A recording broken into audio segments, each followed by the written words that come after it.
I personally do not expect there will be Hexendical lore in this Wimbloom Festival, especially in this State of the Current game story.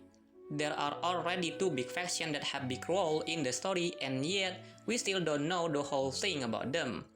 And now, Hexenzirkel has come in, making things more complicated. But nevertheless, Hoyoverse seems to intentionally introduce more about Hexenzirkel because we will eventually go to the next nation, Fontaine, which means we are getting closer into the middle of Genshin Impact storyline, where every piece of information starts to come together. So yeah, the information we get about Hexenzirkel in this limited event will be the foundation for the future. Also, the connection between Venti, the Traveler, and Hexenzirkel makes this thing more exciting. Okay, without further ado, let's talk about it, shall we? We already know that Hoyoverse really likes to take real-life references into Genshin Impact, like Liyue to China, Inazuma to Japan, Genoticism, Greek mythology, etc. etc. Then it is pretty normal to us to expect if Hexenzirkel 2 has real-life reference. So what is it? Since there is a possibility that Hoyoverse might take several references, in this video, I just want to focus on one particular thing. I believe, for the current moment, Hexenzirkel might take inspiration from Wicca.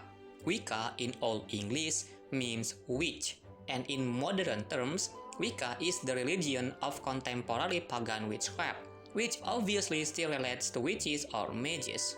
What makes this interesting is the fact that in Wicca, they worship two deities, Triple Goddess and Horn God.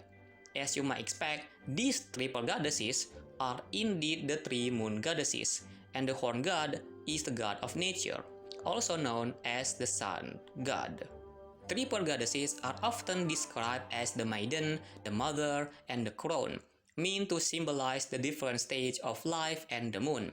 It often rules one of the realms of heavens, earth, and underworld. Another thing that's worth mentioning is that this also has a really close connection to Moirai in Greek mythology, the three sisters who are responsible for fate.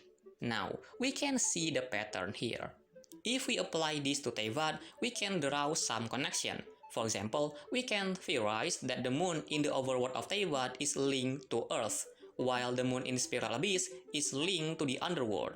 Then this would leave the final moon somewhere else currently not visible, perhaps in the true sky beyond the firmament, or the heavens, or in Dream's realm. We can see another connection of Triple Goddess and Mother Maiden Crone archetypes to Moirai or the Fates. As the name implies, Moirai had control over destiny. Basically, they would dictate the fates of humanity. The spinner of this thread was depicted as a young girl, the measure as an older woman, and the cutter as an elderly lady. These different stages of life also represented birth, growth, and death. As we can see, that's how the fates morph into the Mother Maiden Crone we are familiar with today. Then, with all of that, where do witches come into play? Which literally connects to Hexenzirkel to begin with. Well, in ancient Greece, there was a group known as the Thessalian witches, who followed the astronomer Aglaonis of Thessaly. Aglaonis and her followers of witches were thought to be able to control the moon. In this context, the ability to make the moon in the sky disappear, aka predicting the lunar eclipse. In short, they attempt to control or predict the fates. If we put all of this to Hexenzirkel, then we get the idea that Hexenzirkel worship the three moon sisters in attempt to control or predict the fate of the world. This idea can be reinforced by the fact that Hexenzirkel has many connections to fates, stars, and Irminsul.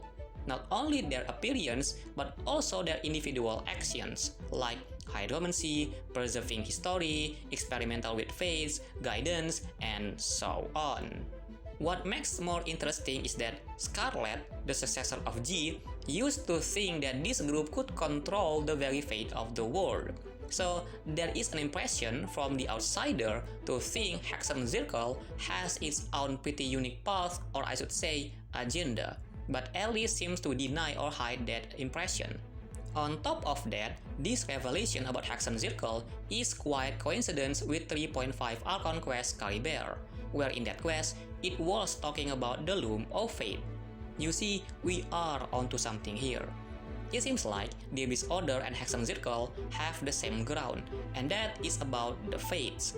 The Abyss Order focus on the Abyss in order to overcome Fates, while the Hexen Circle try many ways to control the Fates.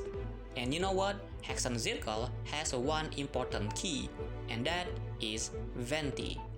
But why is Venti, you might ask? In this Windbloom event, we know that Hexen Circle had ever challenged the Anemo Archon in the past, and somehow, now they seem to have some respect to him. Well, first and foremost, Venti is already tied to Ishtaroth and also the Three Moon Sisters, which makes him automatically related to Fate. That is probably why Hexen Circle target him in the first place. But personally, I feel like it has something more than that. If we trace back again to Wicca reference that I mentioned before, we might as well find the answer. In Wicca, there's something known as Coven. Coven is a group or gathering of witches. Ideally, it consists of 13 members, and among them, there is a High Priestess and High Priest as their leader. For now, we only focus on the leader, okay? What is unique about this is that High Priestess and High Priest have a pretty important role in many rituals, especially the drawing down the moon ritual. In that ritual, a Coven's High Priestess enters a trance and requests that the goddess or the triple goddess, symbolized by the moon, enter her body and speak through her, taking the role of the goddess.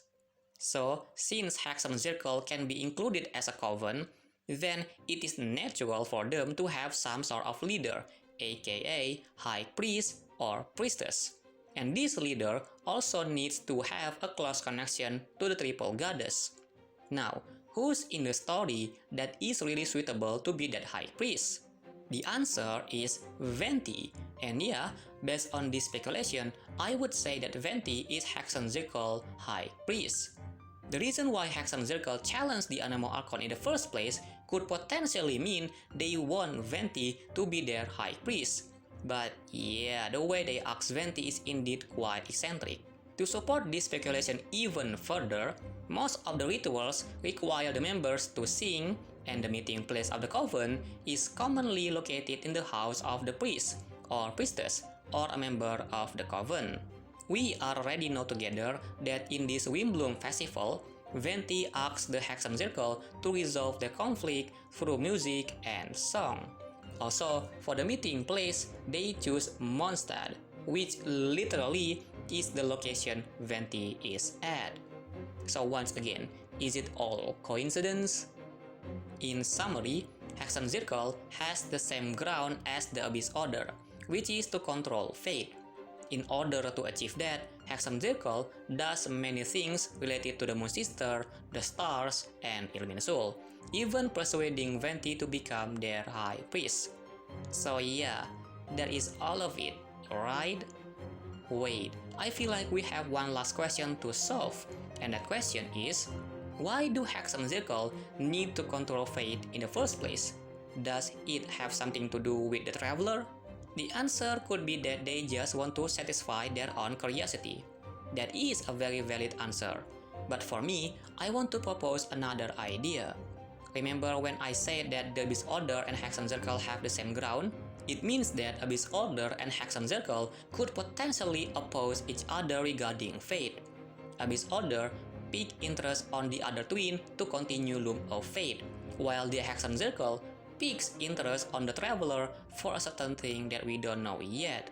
I personally believe some paths that the Traveler passed have been set by the Hexen Circle, like meeting with Mona, finding the book Teyvat Travel Guide, Golden Apple Archipelago, and even the mysterious voice lady in the Archon Quest inversion of Genesis.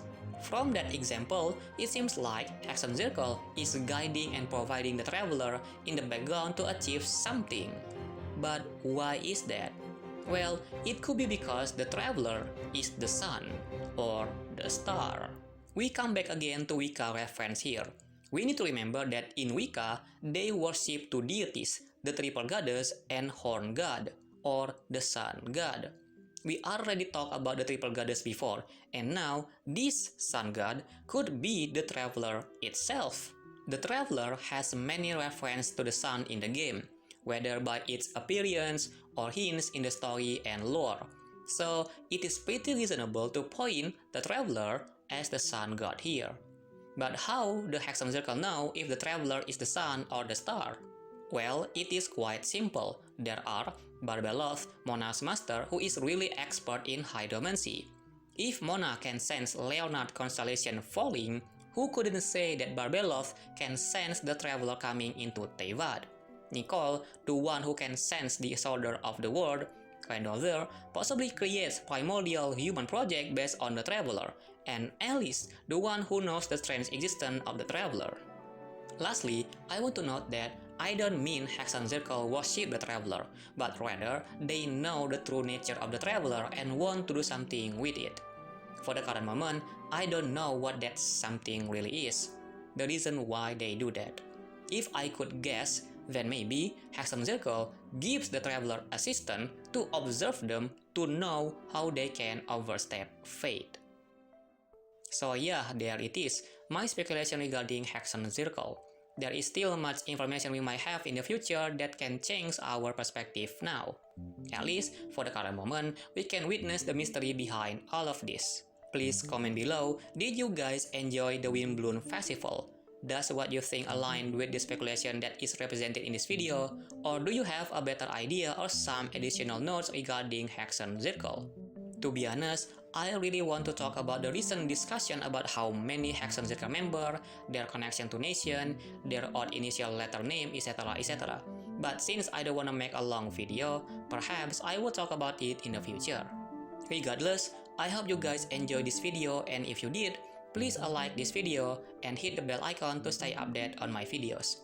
Hello Zen here, and see you in the next videos.